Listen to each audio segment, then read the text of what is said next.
We're talking about the breaking up an African woman, where he would utilize the boy child versus the female child.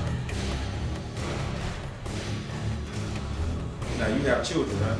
Right. Who do you have? A son and a daughter. Now, in this process, the daughter is taught to be what, Angela? Independent. And the son is taught to be what? Dependent. Household.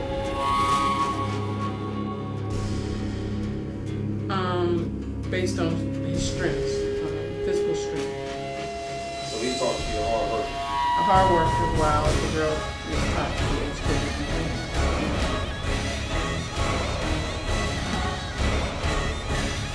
What you think about that? Did you raise your kids like that? Me? Mm-hmm. I think I raised both of them to be independent, but the daughter has turned out to be more independent than my son.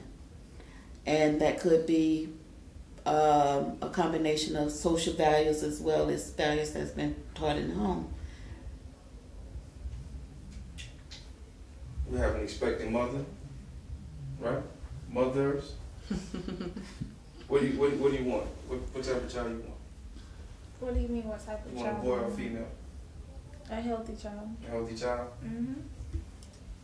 Now you think that process of breaking up the slave, you think that's true? Where the breaking up the African woman? Of course.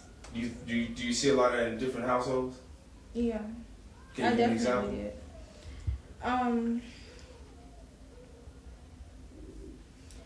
I would say the breaking of that. In one particular household I know of, as you said, a lot of times the women are raised to be independent, but also there are times when the man is in the household and they raise their children to depend strictly on the man, and the woman has no say-so at all. Mm-hmm. So, I mean, can you go into some more detail of what you want me to say? Like, for example, the female will be taught more so, the female will be more geared towards education, the so-called American dream, as to the male, he would be work hard and, stay out of jail. Well, see, I wasn't raised, to be honest with you, I wasn't raised around people like that. I was raised strictly in the hood where everybody was on welfare. Everybody lived off of the state, and education wasn't as valued as some people say it is today. I didn't realize the value of education until I started really educating myself.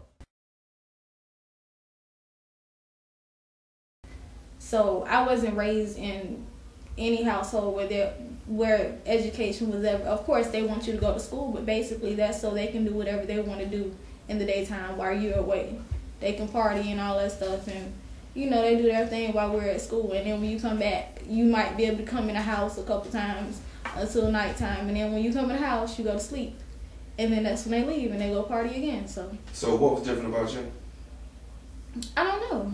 I love to read. So as I got older, I started picking up different books, and I just wasn't interested in what other people were interested in. How long you been wearing your hair natural? About a year. When you were wearing your hair natural, when you first started out, were you getting a lot of slack from people of your own culture? I still get a lot of, yeah. Like what? Like, why did you cut all your hair off? That's basically what people say when they first see me. You have the hair that everyone says is beautiful. It's like past your shoulders, and it's long, and it's Soft and beautiful. Yeah. And it's like you have good hair. Good hair. Exactly. I met a sister at work, and she was like, "You cut all your hair off." I'm like, "Do I know you?" Mm-hmm. Yeah, I went to high school with you. Well, I don't remember you. Why did you cut all your hair off? I cut it off because I don't agree with, perming my hair. I get it from family all the time. Why did you do that to your hair? You're going to end up cutting it off too. It's all the time. Mm-hmm. I wear my hair natural because I realize that it's beautiful. I do not need to put chemicals in my hair so that it's long and it's straight, or I don't get little cuckabugs or whatever they want to call them in the back of my head. My hair is beautiful regardless of what anyone else says. you can go get your hair permed and get it all curled and all that stuff and then say you're beautiful, but how beautiful are you really when you went through all these chemical things and all these hours under the hair dryer in order to beautify yourself? Why aren't you beautiful the way that you came out of the womb? That doesn't make sense to me.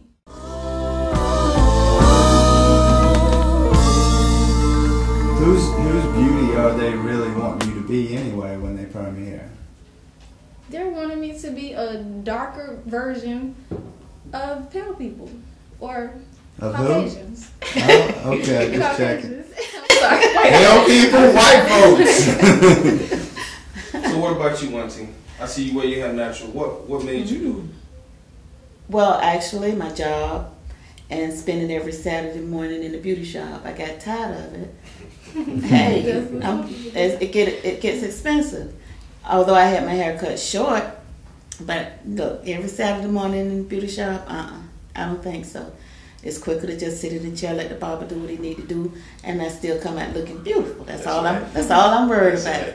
Don't mess up my head. And it doesn't matter about the amount of hair you have on your head. Like, you know, some men like women with all this hair, and then they like to throw that scripture in about a woman's hair is her glory, where the Bible don't say how much hair.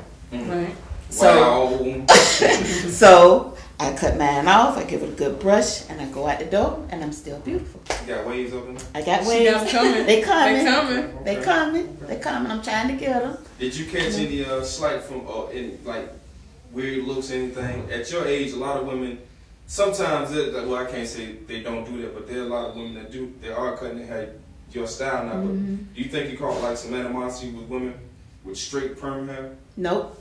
They jealous because they're afraid to cut off their hair and go natural. I talked to a young lady just last week at school, and she saw me. She said, well, why? How long did it take you to make up your mind to cut your hair off? And I said, it didn't take me any time. You know, spending my money in the beauty shop, I didn't want to do that. That's enough time right there. So she said, well, I was thinking about it, and she had her hair pulled back in a ponytail. She said, but my face too big. I said, look at my face. I got a full face. Your hair is pulled back already. You already know what you're going to look like when you cut it off. So go ahead on, cut it off, but be brave. And I encourage women, and they come up and they say they're afraid. I always say, well, don't be afraid. If you cut it off, it'll grow back. If you don't like it, put a wig on. You know, go ahead on. You don't worry about it. I don't worry about it. And I haven't heard anything bad about my hair yet. You're scared of your muscles, that's what. Hey, maybe. What about you, June? Well, real quick, June, let me hear your take. Have you seen any difference in the men stepping to you? Hey, men step to me. Men come to me. Regardless of age, they don't care. They want me. Well, not that they want me. I think men have more respect for me now because mainly because I'm doing what I want to do, Right. and I'm doing it respectfully. Let me ask you this: disrespectful. would you notice that there's a different type of man that would step to you now or approach you? Different type. As opposed to before? Well, men my age mostly don't come to me. Okay. It's usually the younger men, younger guys, you know, little boys. You know, I ain't got time for them. They got to grow up. I want me somebody older. But if an older man comes to me, he's coming in respecting and honoring the way I am, and not wanting to come and change me into something else, a Barbie doll. I ain't no Barbie doll. What's wrong with young men just thinking you're hot, though? That's fine, as long as they remember who I am. I respect you. Yeah. What about you, Angela? You have you are at the stage of hair that you start out with like June. And Yeah. Now have you found out any in your workplace sisters that give you grief or have given you grief? Yeah, a lot of my coworkers, they don't like it. They think it's, you know, they kind of stereotype people with locks. They think, you know, people with locks are nasty or they smoke or, you know, they all spiritual, you know, people that's just, you know, not in their kind of group. So I get slack sometimes, but it doesn't bother me. It's like, whatever. All right, so